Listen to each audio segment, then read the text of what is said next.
दोस्तों, प्रेमानंद जी महाराज जी से जाने राम कृष्ण या राधा किस नाम जप से मिलेगा आपको जल्दी फल। प्रेमानंद जी महाराज जी के उपदेशों में सबसे महत्वपूर्ण बात है कि हमें अपने गुरुदेव द्वारा दिए गए नाम का अडिग विश्वास रखना चाहिए। उन्होंने कहा कि हमारे मन में संदेह के लिए कोई स्थान नहीं होना चाहिए। जब गुरुदेव ने किसी को कोई नाम दिया है तो उसमें पूर्ण विश्वास रखना चाहिए और उस नाम का जप करना चाहिए। प्रेमानंद जी महाराज जी के अनुसार यदि हम संदेह करेंगे तो हमारी आत्मा विनाश की ओर अग्रसर हो जाएगी। इसलिए हमें गुरु के दिए हुए नाम का ही जप करना चाहिए और दूसरों की साधना पर दोष दर्शन नहीं करना चाहिए।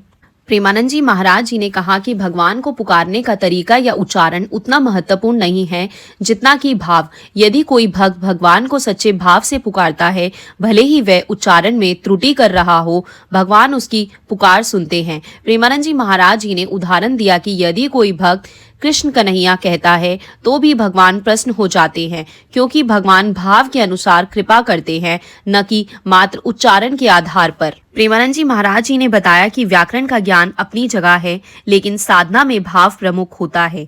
उन्होंने कहा कि व्याकरणाचार्यों के लिए शुद्ध उच्चारण आवश्यक हो सकता है, लेकिन जो साधारण भक्त है वे भगवान के नाम को जिस प्रकार भी पुकारे उनका भाव ही मुख्य है। यदि कोई भक्त व्याकरण की त्रुटियों के बावजूद भगवान को पुकार रहा है तो उसे भगवान की प्राप्ति हो जाएगी, जबकि व्याकरण के जानकारों के लिए भगवान का शुद्ध उच्चारण आवश्यक है।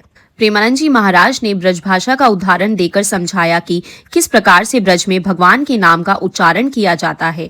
उन्होंने कहा कि ब्रज में ण का स्थान न से बदल दिया जाता है। जैसे कृष्ण को किशन कहा जाता है, यह भगवान के प्रति सच्चे भाव को दर्शाता है, न कि मात्र उच्चारण की शुद्धता को।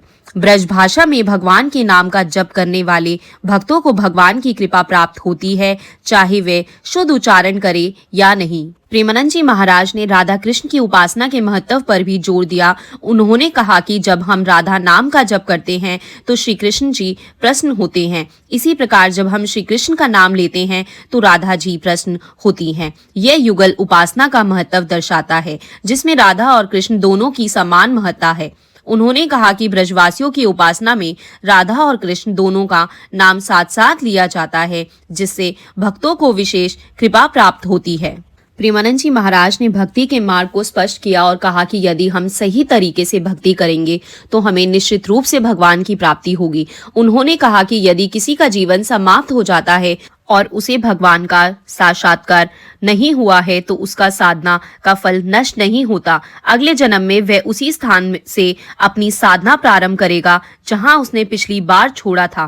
प्रेमानंद जी महाराज जी ने कहा कि हमें इस जन्म में ही भगवान की प्राप्ति का लक्ष्य रखना चाहिए और नाम जप के अभ्यास को निरंतर बनाए रखना चाहिए। जब भी हमारा अंतिम समय आए, हमें भगवान का नाम जपना चाहिए, जिससे हमें भगवान की प्राप्ति पक्की हो जाएगी। उनके अनुसार भगवान की प्राप्ति के लिए हमें अपने हर सांस में भगवान का नाम जपने का अभ्यास करना चाहिए और संसार के सारे कार्य भगवान के नाम में समर्पित करते हुए करने चाहिए। प्रेमानंद जी महाराज के उपदेशों में भक्ति भाव, विश्वास और साधना की महत्ता पर विशेष जोर दिया गया है। उन्होंने हमें यह सिखाया कि भगवान के नाम का जप करने में भाव सबसे महत्वपूर्ण है, चाहे हम नाम का शुद्ध उच्चारण करें या नहीं। यदि हमारा भाव सच्चा है तो भगवान की कृपा निश्चित रूप से प्राप्त होगी। उनकी शिक्षाओं में यह संदेश स्पष्ट है कि हमें अपने गुरु के प्रति अडिग विश्वास रखना चाहिए और संदेह को अपने मन से दूर करना चाहिए। आशा करती हूँ आपको ये वीडियो अच्छी लगी होगी। आपको भी अगर ये वीडियो अच्छी लगी हो, आप भी प्रेमानंद जी महाराज जी को फॉलो करते हैं तो कमेंट करिएगा राधे राधे जय श्री कृष्णा और वीडियो को लाइक और शेयर करिएगा। अगर आप इस चैनल पर पहली बार ये वीडियो देख रहे हैं तो चैनल को सब्सक्राइब करिएगा। इसी तरीके से मिलते रहेंगे अगली वीडियो में। राधे राधे जय श्री कृष्णा दोस्तों।